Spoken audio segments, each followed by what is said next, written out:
Hello and welcome to our Python string manipulation tutorial. Let's start by understanding what strings are.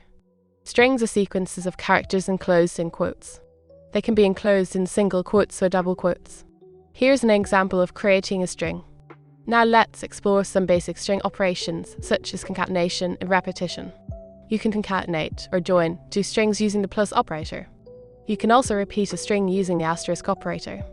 Here's an example of concatenation and repetition. Next, let's discuss string slicing.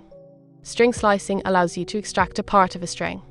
You can access individual characters in a string using its index inside square brackets. Here's an example of slicing a string.